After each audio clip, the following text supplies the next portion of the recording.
Baik, Assalamualaikum warahmatullahi wabarakatuh. Jumpa lagi dengan saya di kelas Bahasa Pemrograman 1.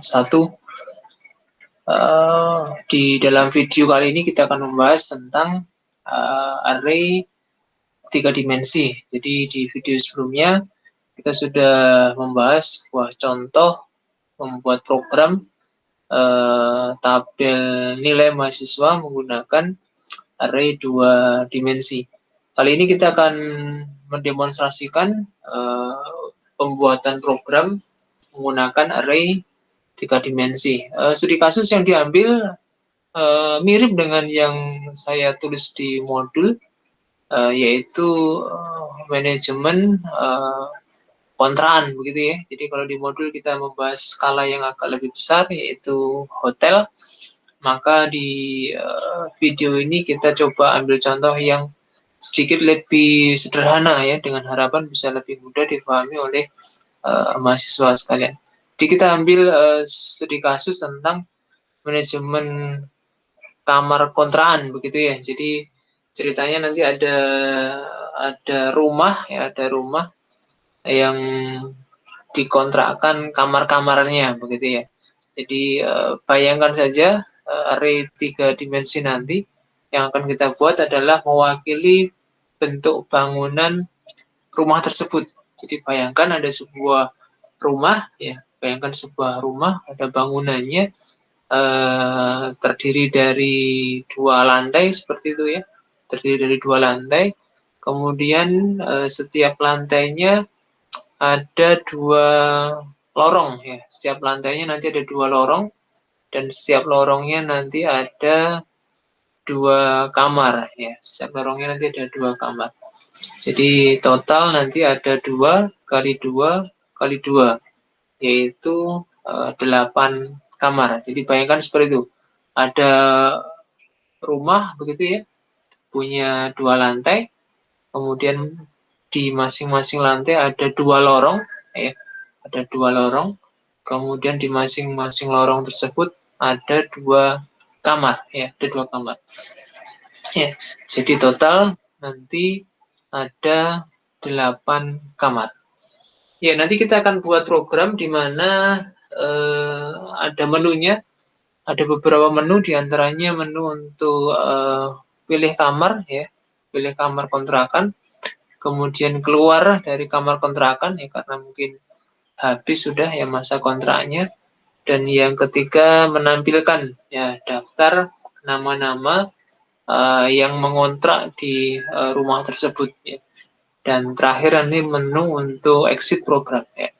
Baik, untuk lebih singkatnya kita akan praktekkan langsung di layar NetBeans ya.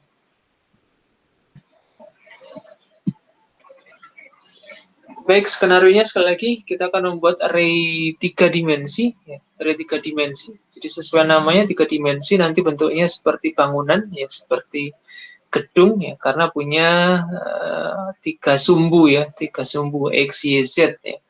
Atau nanti ada panjang, lebar, tinggi. Jadi ibaratnya kalau 3 dimensi itu adalah tumpukan dari array 2 dimensi.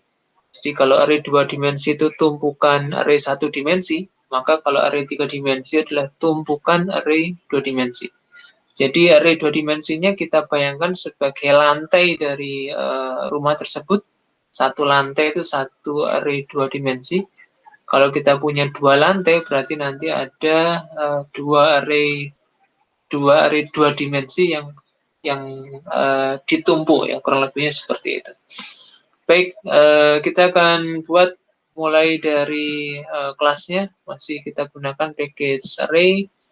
Kita buat kelas baru ya. Kita buat kelas baru, kita beri nama kontrakan gitu ya, kontrakan. Ya, kita akan membuat program dengan nama kontrakan. Ya, array yang kita gunakan nanti karena yang disimpan adalah nama ya.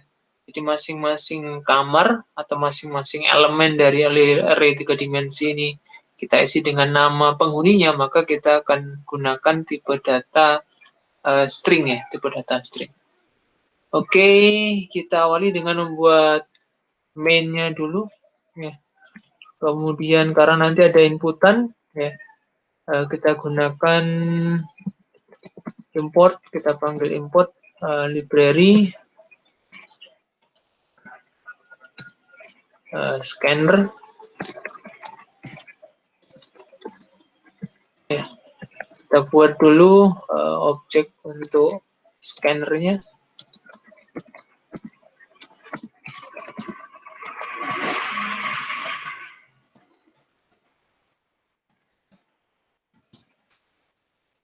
Oke, setelah itu kita buat array 2 dimensi ya. Kamar mestinya begini. Ya, 3 dimensi berarti 3 kurung siku yang kita gunakan ya. New string ya, 2 lantai, 2 lorong, kemudian 2 kamar per lorong ya. Jadi contohnya seperti ini. Jadi 2 lantai di baris yang paling depan ya, indeks yang paling depan adalah mewakili lantainya, kemudian lorongnya, kemudian nomor urutnya kamar ya, nomor urutnya kamar. Jadi total nanti memiliki 2 kali 2 kali 2, yaitu 8 kamar. Oke, kemudian kita siapkan variabel-variabelnya. Karena nanti ini berupa menu, ya, kita siapkan variabel pilih ya. Kemudian kita siapkan variabel untuk indeks elemennya ya, ada 3 indeks lantai ya. Kemudian lorong, kemudian kamar ya, kita singkat AMR ya, supaya tidak sama dengan array-nya. Kemudian nanti menyimpan nama, kita siapkan variabel nama ya, untuk penghuninya nanti. Baik, ini beberapa variabel yang sudah kita identifikasi di awal. Bisa jadi nanti butuh variabel baru, kita tambahkan menyusul.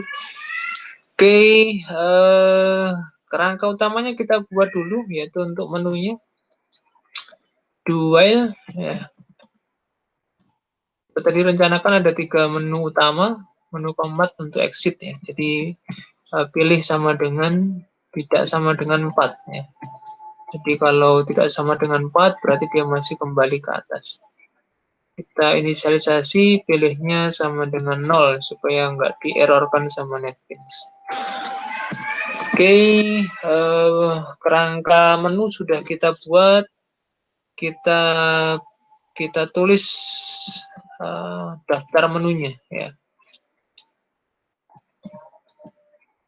Namanya kontrakan misalkan ya. Kontrakan app ya, misalnya application. Kita buat menunya, satu itu adalah masuk ya. Kemudian yang kedua keluar ya. Kemudian yang ketiga itu adalah tampil ya, kita akan tampilkan isi kontrakan ya. Kemudian yang keempat exit program ya. Oke, ini menunya. Kemudian kita buat untuk inputnya, pilih sama dengan ya. Ini untuk menunya, kemudian disusul dengan input pilihannya. Kita panggil scanner ya, pilih sama dengan scanner dot next in. Oke. Ya. Baik, ini kerangka untuk menu. Kerangka menu kita bisa coba tes apakah sudah sesuai. Kita run ya. Jadi biasakan seperti ini, buat kerangka luarnya, kemudian tes ya. Ya, tidak perlu menunggu banyak source code-nya baru dites. Nanti khawatirnya kalau ada kesalahan susah memperbaiki. Pilih 1 kembali, pilih 2 kembali, pilih 3 kembali, pilih 4, ya exit. Oke, sudah sesuai. Baru kemudian kita detailkan menunya satu persatu. Kita gunakan perintah switch, ya. Switch, pilih. Ya. Kita gunakan menunya switch, pilih. Kemudian kita lengkapi case 1, case 2, kemudian case 3, kemudian case 4. Ya. Oke, kita lengkapi pula dengan break, ya, supaya tidak terlewat untuk masing-masingnya. Kecuali case yang terakhir itu tidak diberi break, tidak mengapa, ya, karena sudah bertemu dengan batas akhirnya switch, ya. Oke, case 1 memilih kamar untuk ditempati, yaitu masuk, ya. Jadi check-in atau masuk ke dalam kontrakan sebagai penghuni baru. Kita siapkan, ya, jadi skenario nanti akan dicek dulu, akan diminta masukkan nomor lantai, nomor lorong, dan nomor kamarnya, kemudian dicek apakah kosong ataukah tidak. Kalau kosong diisi namanya, kalau ada isinya diulangi, ya, ditolak untuk memilih menu masuk, harus mengulangi dari awal, memilih nomor yang lain. Skenario-nya begitu, jadi kita minta inputan untuk kamarnya, ya.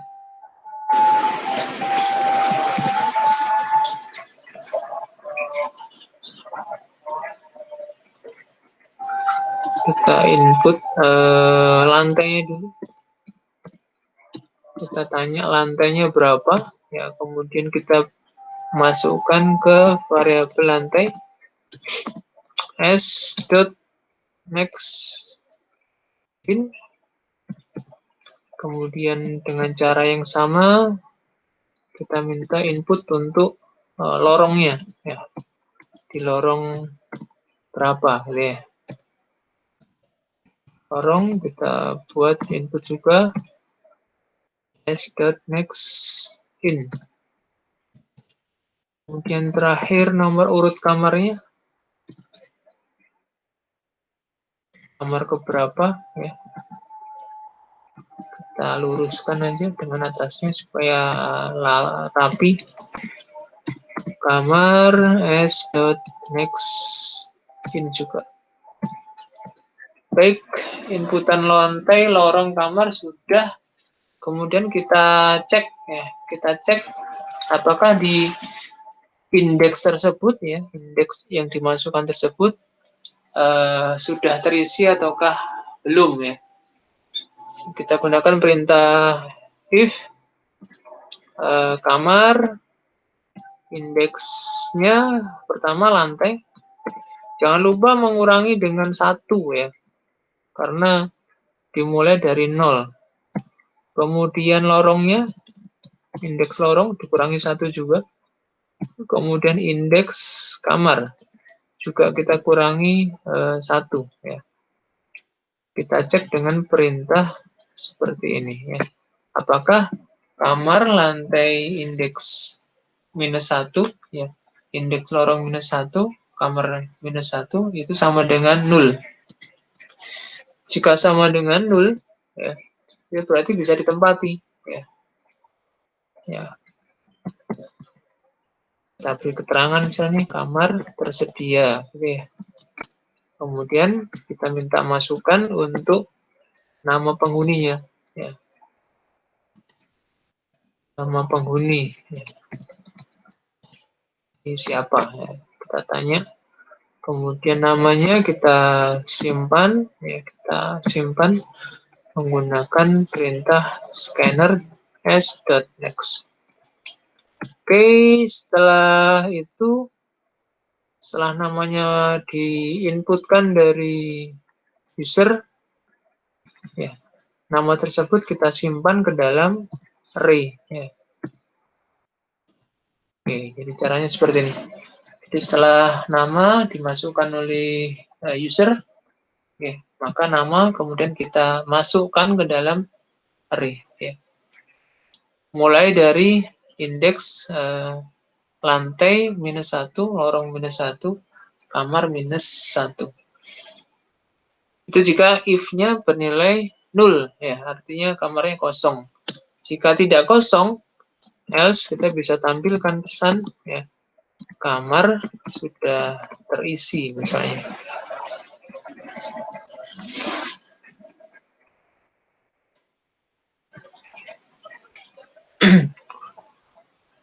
Baik, ini kita coba dulu kita coba run apakah berhasil kita tes run kita pilih 1, masukkan lantai, misalkan lantai 1, lorong 1, kamar 1. Oke, kamar tersedia sama penghuninya misalnya Budi begitu. Oke, sudah masuk, terekam. Kita coba tes kita masuk lagi. Kita pilih kamarnya Budi tadi, lantai 1, lorong 1, kamar 1. Jadi muncul keterangan di sini kamar sudah terisi. Jadi sudah ada pesan misalnya kamar sudah terisi, tidak bisa ditempati lagi. Oke, kita coba tes untuk entry di kamar yang lain Masuk lagi 1, lantai 1, lorong 1, kamar kedua misalnya. Oke, kamar tersedia. Kita isi namanya Doni misalnya. Oke, Doni masuk Doni masuk. Oke. Mungkin akan lebih interaktif kalau bisa ditampilkan begitu visualisasi penghuni kamarnya. Kalau seperti ini kan kita agak kesulitan tahu terisi ataukah belum. Oke, kita exit dulu. Kita akan perbaiki source code-nya.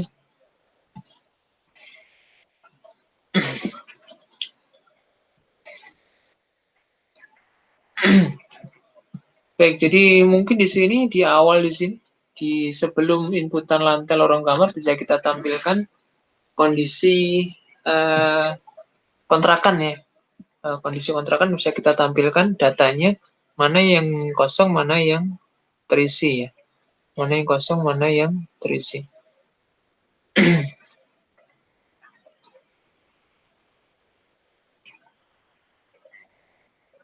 Oke, kita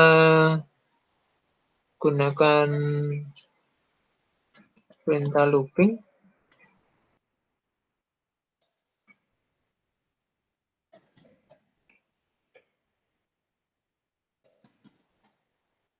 For I, for J, semuanya dari 2. For K juga sampai 2.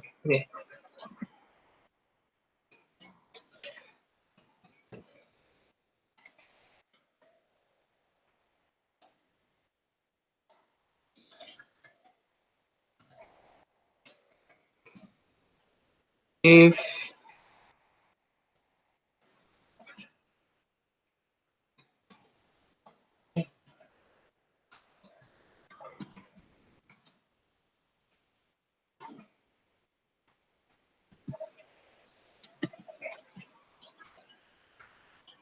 kita tampilkan di sini, kita ganti indeksnya, kita sesuaikan dengan indeks yang ada di looping IJK.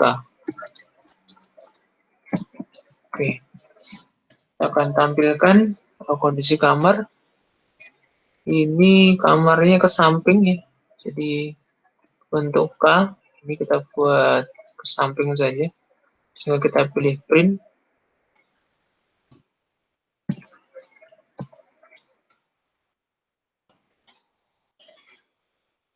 Dan kalau sudah selesai, kita ganti baris.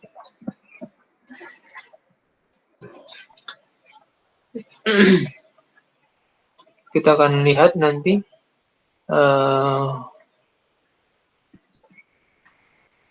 kita beri keterangan lantai plus I plus 1. Supaya nanti ada bedanya ya. Lantai 1 dan lantai 2. Oke, kita coba tes. Kita pilih masuk. Jadi situasinya seperti ini, awalnya lantai 1 0 semua, lantai 2 juga 0 semua. Oke, kemudian diminta memilih nomor kamar. Kita pilih lantai 1, kemudian lorong 1, kemudian kamar nomor 1. Kamar tersedia, kita isi Budi. Oke, sudah terekam, kita coba masukkan lagi. Kita lihat nanti tampilannya seperti apa. Ya. Baik, kita lihat nama Budi sudah masuk di indeks 000 ya, bukan 11 ya. Kenapa? Karena dikurangi 1 dulu ya. Jadi meskipun tadi kita masukkan di sini 1, 1, 1, tapi pada hakikatnya dia akan tersimpan di elemen ya indeks 0, 0, 0 gitu ya. Sehingga ada di sini Budi, di lantai 1, lorong 1, di lantai 1, lorong pertama dan kamar pertama. Secara visualisasinya begitu, tapi secara array-nya Budi ada di indeks 0, kolom 0, baris 0, dan tinggi 0. Oke, kita masukkan lagi lantai 2 misalnya, ada di lantai 2, kemudian lorong kedua, kamar kedua ya. Kamar tersedia karena masih 0, kita pilih namanya Doni ya. Doni sudah masuk, kita lihat di kontrakan ya. Kita lihat di sini Budi di ujung kiri atas, Doni di ujung kanan bawah. Jadi sudah sesuai dengan yang kita rencanakan. Baik,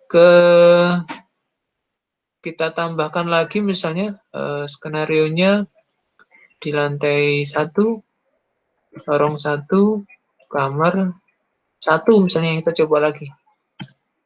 Ya, kamar terisi, jadi transaksi tidak bisa dilakukan untuk pengisian kamar penghuni baru. Oke, kita exit. Baik, pengisian masuk sepertinya sudah oke ya. Sudah sesuai rencana. Kemudian kita lanjutkan untuk check out ya, keluar. Keluar kamar nanti prosesnya sama, jadi ditanyakan ini inputan untuk lantai, lorong, kamar ya. Dan nama nanti juga ditanyakan ya. Oke, kita copy saja.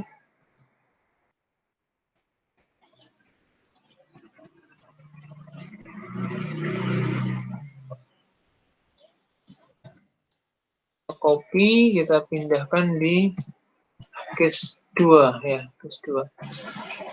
Case 2 nanti ada inputan untuk lantai, lorong, dan kamar. Serta nama ya, nama kita masukkan juga sebagai kontrol nanti ya, sebagai kontrol apakah penghuninya orang yang sama gitu ya, yang mau check out. Oke, jadi ketika keluar nanti ditanyakan ya, lantai berapa yang mau check out ya, mau keluar, lorong berapa, kamar berapa, kemudian nama penghuninya siapa. Oke, nama. Jadi untuk membuat check out itu sebenarnya simpel saja, tinggal dibuat statusnya atau isinya dengan 0 ya, isinya array, kita beri nilai 0, maka otomatis dia akan keluar. Kita cek di sini. Jadi jika namanya ya, jika kamar, lantai itu sama dengan nama ya, ini berarti orangnya benar begitu ya. Orangnya benar. Jadi kamar indeks lantai -1, lorong -1, kamar nomor 1 adalah sama dengan nama yang dimasukkan di sini, ya maka berarti Benar ya, berarti benar. Kalau benar, maka ini ya penghuni di kamar ini kita kembalikan ke 0 ya. Ya, kita beri nilai 0 lagi. Ya, artinya kosong lagi. Jadi posisi indeks lantai -1, lorong -1, kamar -1 itu 0 lagi, kosong lagi. Jika namanya salah, ini else berarti kita beri keterangan gagal keluar misalnya ya. Karena namanya keliru ya. Jadi salah menyebutkan nama. Dan arraynya tidak mengalami perubahan ya. Array tidak mengalami perubahan. Baik, ini sepertinya bisa kita coba tes untuk run. Apakah benar? Oke, kita pilih skenario masuk dulu. Lantai 1, 2 masih kosong semua. Kita pilih lantai 1, lorong 1, kamar 1. Kita beri nama Budi. Oke. Kemudian keluar lantai 1, lorong 1, kamar 1. Ya. Oke. Namanya Budi gitu ya. Ya. Keterangan gagal keluar, padahal namanya sama sudah. Ya, namanya sama. Budi, kemudian panel lorong kamarnya juga sama, tetapi ada keterangan gagal keluar. Ini ada problem berarti program kita. Kita cek lagi program kita exit dulu. Mengapa gagal keluar? Ya, jadi sebaiknya kalau operasi string itu kita gunakan compare to ya. Jadi tidak menggunakan sama dengan, tetapi compare to. Ya. Kita pilih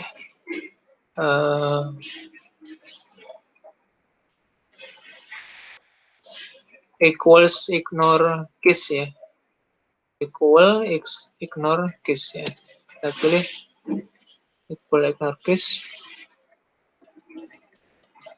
Kita coba ya. Jadi jika kamar lantai -1, lorong -1, kamar -1 equal ignore case dengan nama, berarti namanya sama, itu nanti berarti bisa dinulkan ya. Kita coba dengan perintah yang berbeda apakah hasilnya bisa sesuai dengan yang kita harapkan.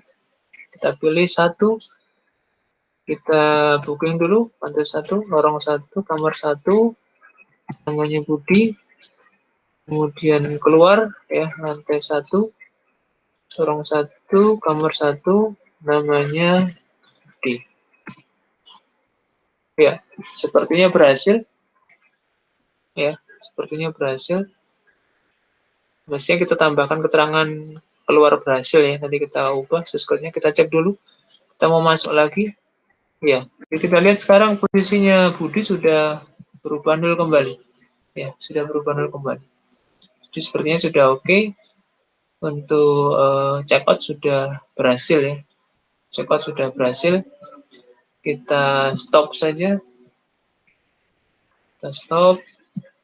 Nah, kita tambahkan di sini message ya. South keluar berhasil. Atau berhasil keluar ya. Oke, supaya nanti user tidak bingung ya. Yang di sini juga kita perlu tambahkan ya.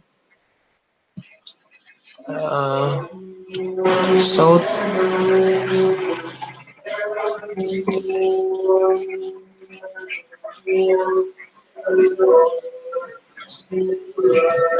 berhasil masuk supaya ada keterangan. Baik, checkout sudah oke. Ya, checkout sudah oke. Kita terakhir kita tambahkan untuk tampil ya. Untuk melihat daftar-daftar penghuninya. Nah, kita kopas saja dari ini ya. Kita kopas, Ctrl C, kita pindah, kita letakkan di case 3.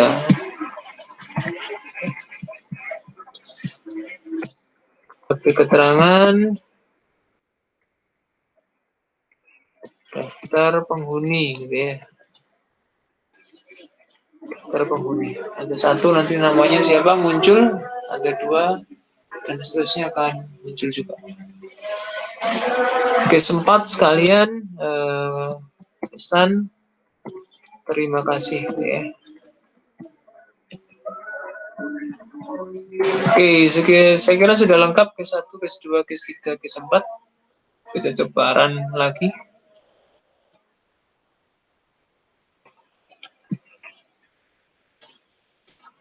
Oke, pilih skenario pertama masuk ya.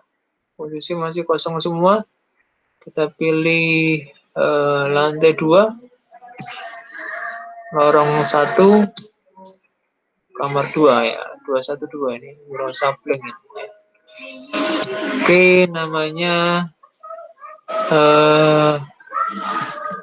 Budi. Oke ya. Oke, berhasil masuk, ada keterangan. Kita cek tampil ya. Di Budi ada di lantai 2 ya. Lorong 1 ya. Kemudian kamar ke-2 ya. Kamar kedua. Oke. Jadi yang lorong ini yang horizontal ini ya. Ya, ini yang lorong ya. Lorong. Kemudian ini yang nomor urutnya. Oke, kemudian masuk lagi misalnya skenario-nya. Lantai 1, lorong 2, kamar 1. Kamar tersedia namanya Doni misalnya. Oke, Doni masuk. Kita cek, tampilkan lagi. Ya, ada Doni. Ada Doni di sini. Budi di lantai 2. Kita masukkan lagi orang penghuni yang ketiga di lantai 1, lorong 1, kemudian kamar ke-1. Di kamar tersedia diisi oleh Dedi misalnya. Oke, Dedi berhasil masuk. Kita cek tampil. Ya, ada Dedi dan Doni di lantai 1. Kemudian ada Budi di lantai 2. Kemudian skenario-nya check out ya. Ada yang keluar. Lantai 1, lorong 1, kamar 1 ya. Ya, Dedi mau keluar ini ya.